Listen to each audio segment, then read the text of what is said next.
होता था। आंखों का डॉक्टर हूं, इसलिए अपनी बात आंखों से शुरू करता हूं। ऐसा कहा जाता है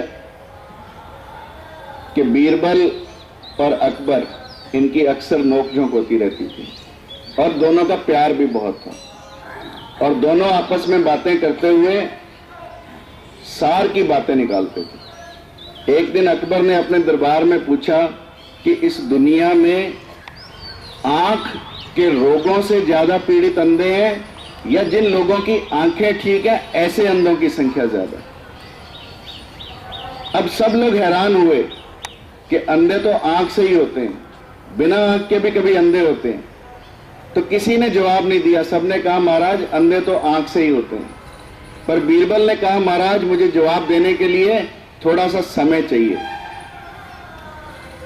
बीरबल ने समय मांगा। बीरबल ने एक चारपाई ली, खाली खाट जिसे बोलते हैं, सिर्फ बलियां बलियां लगी हुई, और बीच चौराहे में जाकर उसको बुनने बैठ गया और साथ एक आदमी सियाना सा जुनेजा साहब की तरह बिठा लिया जो ये गिनती लिखता रहे और अपना नाम लिखता रहे। अब जो व्यक्ति वहां से गुजरे बीरबल से पूछे बीरबल क्या कर रहे हो? बीरबल तो चारपाई बन रहा है। बीरबल जवाब ना दे और जुनेजा साहब को कह दे कि भाई लिख लो, बही खाते में इसकी एंट्री कर लो। सब लोग आए, पूछे, हमारी आदत है अक्सर, मान लो मेरी बाजू पे प्लास्टर लगा है तो हम पूछेंगे टूट गया क्या? मैं कहूंगा नहीं वही फैशन है, टूटा नहीं है। मतलब किसी को शमशान की तरफ ला रहे हो तो लोग पूछेंगे मर गया क्या? भाई मर ही है तो शमशान घाट की तरफ ला रहे हैं। लोगों की आदत है क्योंकि लोग सोए हुए। इसी तरह से महाराज को पता लगा कि बीरबल वहां बैठा चारपाई बुन रहा है और पता नहीं क्या काम कर रहा है। महाराज भी वहां पहुंच गए। महाराज अकबर ने पूछा बीरबल क्या कर रहा है? तो बीरबल ने जुनेजा साहब को कहा कि लिख ले भाई महाराज का भी नाम। तो महाराज की समझ में आ गया कि इस दुनिया में आंख के रोगों से पीड़ित अंधे इतने नहीं हैं जितने आत्मा के अंधे लोग हैं, जितने विचारों के अंधे लोग हैं। और इसीलिए योग जीवन में जरूरी है क्योंकि योग हमें हमारी आंखों को आत्मा से मिलाता है। तब न केवल हमारी बाहर की दृष्टि उत्पन्न होती है, हमारी अंदर की दृष्टि भी उत्पन्न होती है। इसलिए ये योग का महत्व है। दूसरी बात आपको कहना चाहूंगा कि योग क्या है। लोग पूछते हैं भी योग क्या है और योग से क्या होगा। एक दिन मेरे पास एक आदमी आया। अक्सर जितने भी पेशेंट आते हैं सबके पास एक या दो चश्मे होते। वो आदमी आया, उसके पास 3 चश्मे थे और तीनों लाके मेरी मेज पर रख दिए। मैंने कहा यार 3-3 चश्मे तो मेरी मेज पर रखेगा? मैं कहा ये किस काम के हैं? 2 तो भी सारे लोग लाते हैं, एक दूर का देखने के लिए, एक नजदीक का देखने के लिए। तो 3-3 चश्मे किस लिए लाया? उसने कहा डॉक्टर साहब एक तो ये दूर का देखने के लिए, दूसरा नजदीक का देखने के लिए। मैंने कहा भाई ये तीसरा किस लिए लाया? तो उसने कहा डॉक्टर साहब ये तीसरा इन दोनों को ढूंढने के लिए। तो मैंने कहा कि तू एक काम और कर, 3 तो तू रखे ही हुए है, तू चौथा और रख। उसने कहा डॉक्टर साहब अब तक तो आप कह रहे थे कि 3-3 चश्मे क्यों लाया, अब कह रहे चौथा और रख। पतंजलि का पहला सूत्र है अथ योग अनुशासनम, यानी अब योग का अनुशासन शुरू। और जिस दिन मेरी बात मान लेना इस देश में योग का अनुशासन होगा, उस दिन जो हमें नारे लगाने पड़ते हैं भ्रष्टाचार समाप्त करो, चोरी समाप्त करो, डकैती समाप्त करो, ऐसे नारे लगाने की आवश्यकता नहीं पड़ेगी। क्योंकि जब लोग अपने अंदर झांकने लगेंगे, जब लोग योग के अनुशासन में आने लगेंगे तो लोग आत्मावान बनने लगेंगे। और स्वामी विवेकानंद ने कहा कि आत्मावान व्यक्तियों की इस देश को जरूरत है। इस देश को डॉक्टर नहीं चाहिए, इस देश को इंजीनियर नहीं चाहिए, इस देश को आत्मावान लोग चाहिए। और बड़ी खुशी की बात है कि हवा सिंह जी सैनी जैसे लोग इस रोहतक क्षेत्र को ही नहीं पूरे हरियाणा के क्षेत्र को आत्मावान बनाने में लगे हैं ताकि लोगों की आत्मा जागृत हो। और जिस दिन इस देश की आत्मा जागृत होगी ये देश पुनः सोने की चिड़िया कहलाएगा, ये देश पुनः अपना गौरव प्राप्त करेगा, ये देश पुनः अपने महर्षियों को याद करेगा। और योग से लाभ क्या क्या होते हैं? योग से इतने लाभ होते हैं, सैनी साहब तो आपको रोज बताते हैं, पर मैं आपको कुछ उदाहरण देना चाहूंगा कि योग के इतने लाभ हो सकते हैं। स्वामी विवेकानंद का नाम आप सब लोगों ने सुना।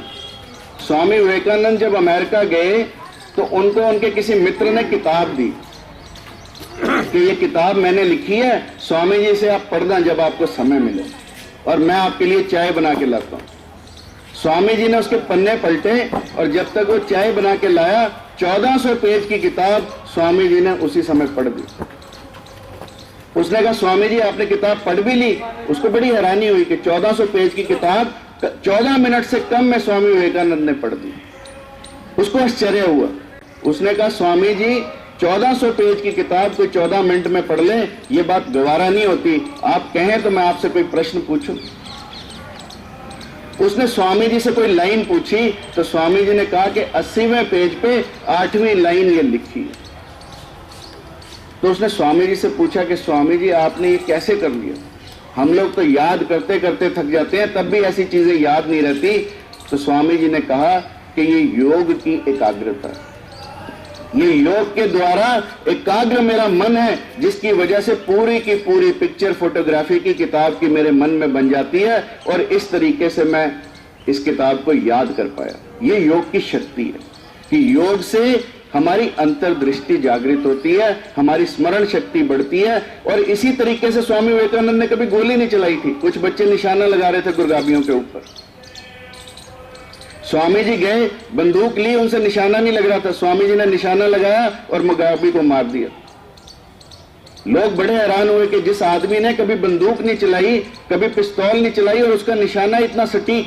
तो उन्होंने कहा कि निशाना कभी बंदूक से नहीं लगता, निशाना हमेशा हमारी मन की एकाग्रता से लगता है। और इसीलिए कहा है कि ये मन शक्ति, ये मन शिव, ये मन 5 तत्व का जीव। जो ये मन उन्मन रहे तो 3 लोक की बातें कहे। कि यही मन शक्ति है, यही मन शिव है। और ये मन यदि 5 तत्व में आसक्त रहे, ये मन यदि हमारा भौतिकता में आसक्त रहे तो कुछ भी नहीं है, परंतु यदि ये मन उन्मन हो जाए तो ये त्रिकालदर्शी हो जाता है। तब हमारा मिलन परमात्मा से होने लगता है, तब हम परमात्मा जैसी बातें करने लगते हैं। ये योग का महत्व है। और इस योग के महत्व के लिए कोई प्रमाणों की आवश्यकता नहीं है। इतने प्रमाण हमारे इतिहास में, हमारे पुराणों में, हमारे वेदों में, हमारे शास्त्रों में, हमारे उपनिषदों में भरे पड़े हैं। सिर्फ उनको पढ़ने की जरूरत है, उनको देखने की जरूरत है। और आप लोग रोज किस्से सैनी साहब से सुनते हैं। आज भी इन्होंने बाबा नानक का किस्सा सुनाया। बाबा नानक योग से परिपूर्ण थे। ये जप, तप, यज्ञ, ये कुछ नहीं, ये सब सिर्फ हमारे योग को, हमारे अंतर की जो भी हमारी विधाएं हैं, हमारे अंदर जितनी हमारी शक्तियां हैं, जो सुप्त शक्तियां हैं, उनको जगाने के साधन हैं। इसलिए हर चीज का जीवन में महत्व है। चाहे हम जप करें, चाहे हम तप करें, चाहे होम करें, चाहे यज्ञ करें, चाहे योगा करें, सबका हमारे अंदर है। इसीलिए कहा है अहम ब्रह्म अस्मि, मैं ही ब्रह्म हूं, यानी मैं ही परमात्मा हूं। जिन लोगों की आत्मा जागृत हो जाती है वो लोग परमात्मा के बराबर बातें करने लगते हैं, वो परमात्मा जैसे हो जाते हैं। और बिना आत्मा के जागृत हुए कोई विवेकानंद नहीं हो सकता, कोई राम तीर्थ नहीं हो सकता, कोई नानक नहीं हो सकता, कोई कबीर नहीं हो सकता, कोई रविदास नहीं हो सकता, कोई मीरा नहीं हो सकता। इसलिए आत्मा को जगाना बहुत जरूरी है और योग एक माध्यम है हमारी आत्मा को जगाने का। परंतु योग के लिए सबसे जरूरी चीज क्या है? योग के लिए सबसे जरूरी चीज है एक गुरु का मिलना। जब तक हमें सदगुरु ना मिले योग के रहस्यों को हम जान नहीं सकते। और बिना गुरु के योग हो नहीं सकता, ये बात मेरी मान लेना। क्योंकि इस दुनिया में यदि मुक्ति का कोई साधन है तो वो सदगुरु का मिलना।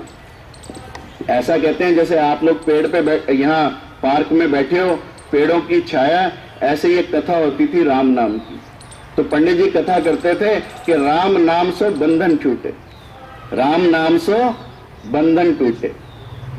अब पेड़ों पर बैठे पक्षी भी इस कथा को सुनते थे।